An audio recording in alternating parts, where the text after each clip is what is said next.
Hey guys, welcome back to another Minion Master's Guide. This time we're going to be looking in depth at Volco.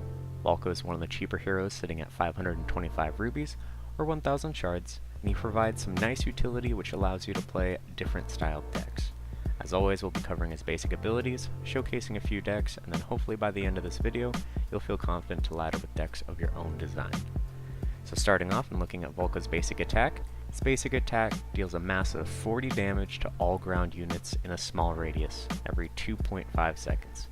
This makes him unable to deal with flying units without the assistance of some minions or another hero, but he is able to deal with swarms with ease.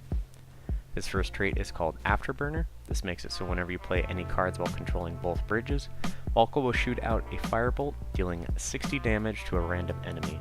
This is a pretty unique trait and requires some setup, but if you use it properly, you can quickly burn down enemies and get a decent amount of damage to the enemy hero to boot.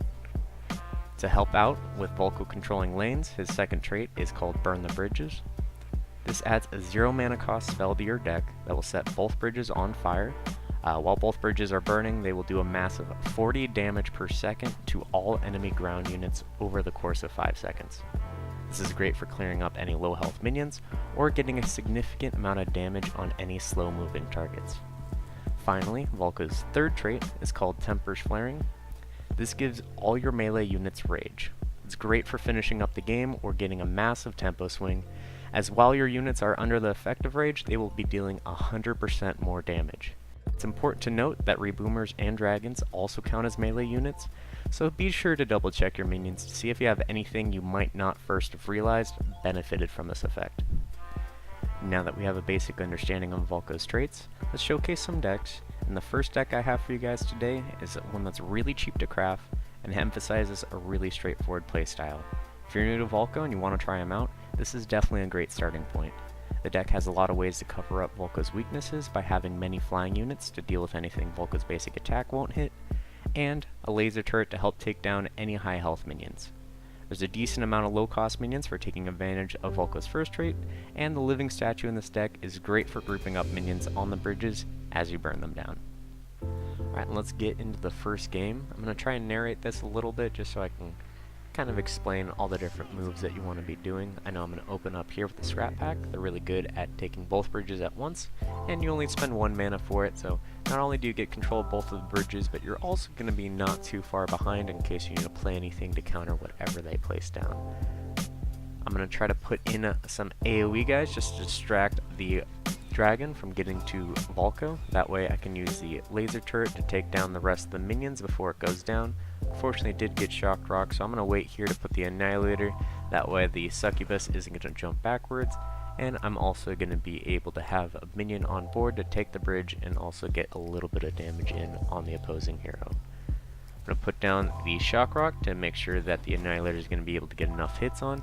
Unfortunately, he is running a spirit infusion and a healing fireball, so he's going to be able to bring the succubus back up to full health and also make it a really scary target. So right here, what I'm going to be trying to do is I'm going to play a lot of low cost cards that are just going to push that succubus back a little bit. It's going to let me take out those puffs and also buy me a little bit of time to cycle through and get to my laser turret. So once the succubus is stuck attacking my hero, I'm going to take a little bit of damage, but then my laser turret should be able to take care of the succubus just fine.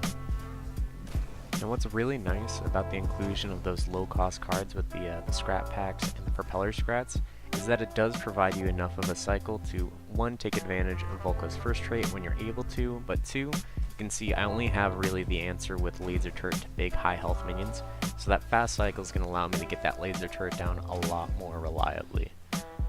But I want to make sure that I still keep pushes coming in, so I'm going to put down a living statue, hopefully get something to group up down there.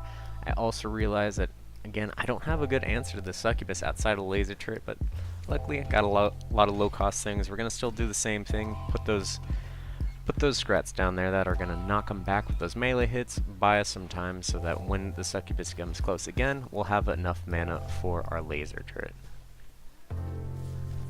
Now you can see, unfortunately, that succubus does do quite a significant amount of damage. I mean, my living statues aren't even competing with how much damage he's getting into our hero, but fortunately for us, we're able to get a lot better trades in, and we have a lot better board control than he does. So even though he can get a high burst at the start, you'll see what happens when we get to rank 3, because that's when this deck goes into a completely new state of absolute destruction. But we're going to keep the same kind of strategy. We want to make sure that we're cycling so we can keep that laser turret up as often as possible.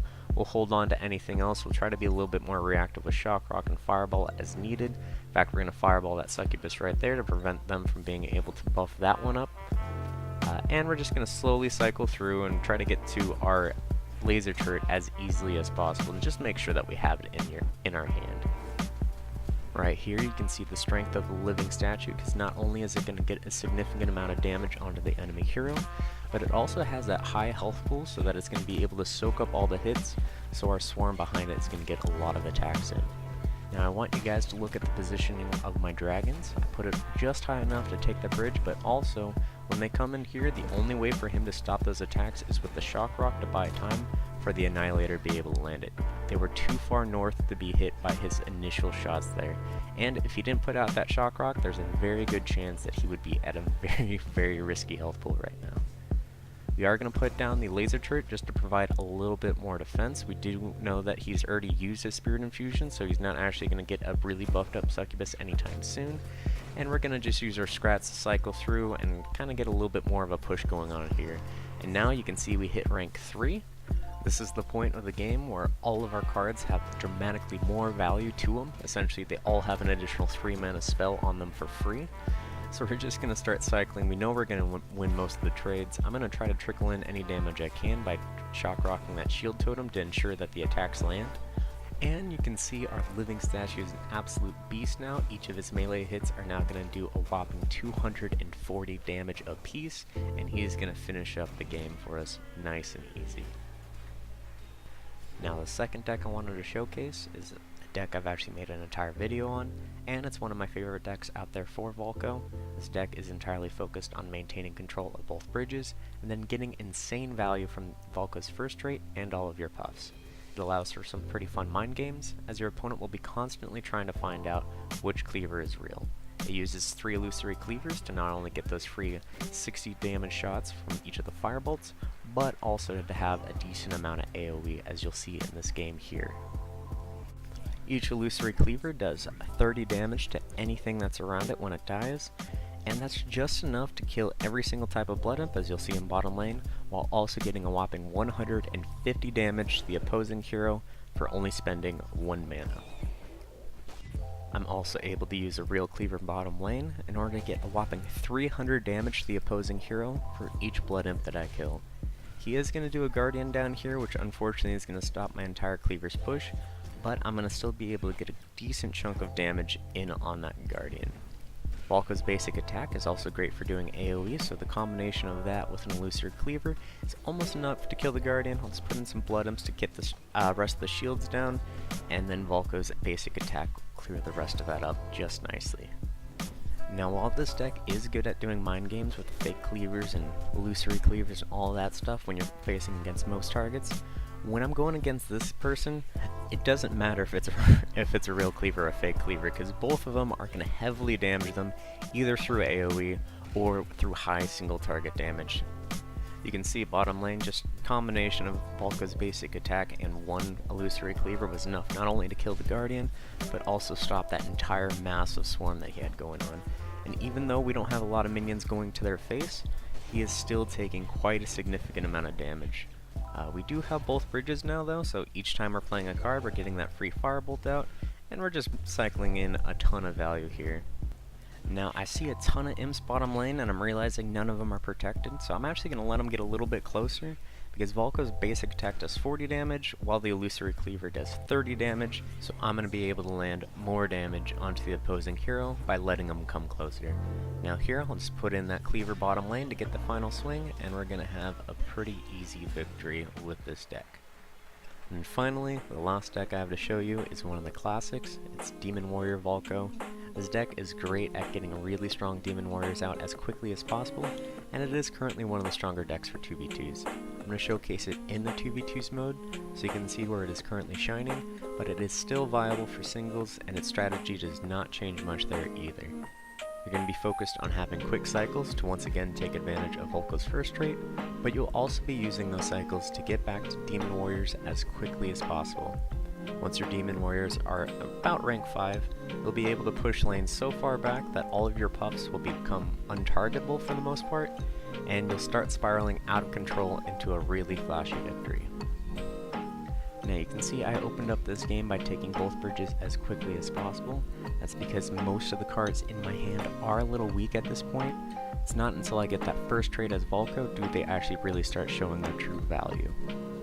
It's also going to help me cycle as quickly as possible, so I want to make sure that I'm using the Blood Imps whenever I can, and we're still at good health. That's going to make it so I'm going to have a 0 mana cost card that's going to get me quicker to Demon Warrior. Now, even though a lot of our cards don't have too much value just yet, that does not mean that they're worthless. We're still going to be able to use Illusory Cleaver, like we showed in the last deck, by using it to get really nice AoE in. And then we can also give a decent range support with the STINT.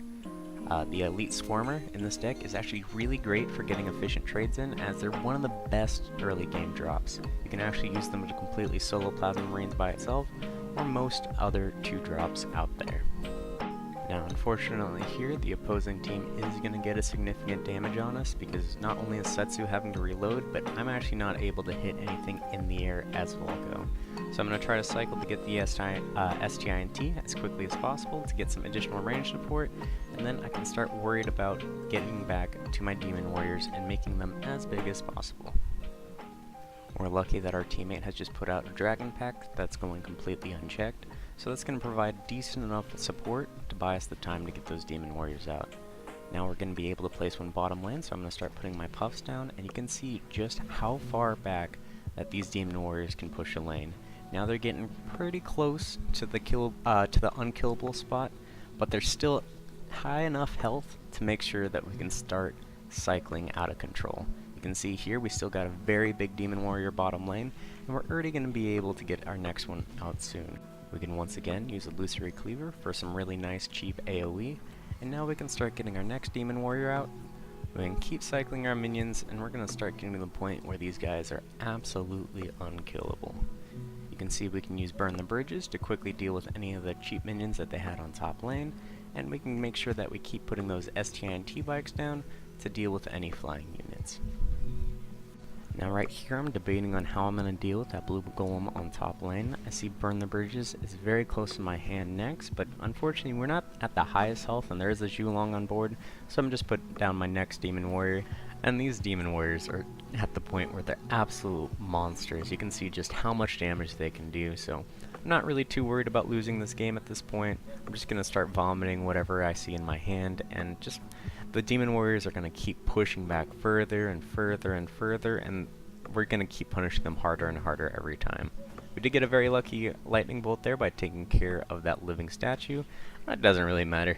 Our Demon Warriors were already at the point where they're unkillable. I just want to reiterate, this exact same strat works in singles as well. It's just a little bit more popular in twos. But that's going to be it for me today, guys. Thank you so much for watching. I hope you were able to learn a little bit about Volco, and if there's a strategy that I didn't cover that you guys feel like I missed, feel free to let me know in the comments down below. Feel free to subscribe to stay up to date with all my new videos. Like this video if you liked it, and I'll see you guys next time.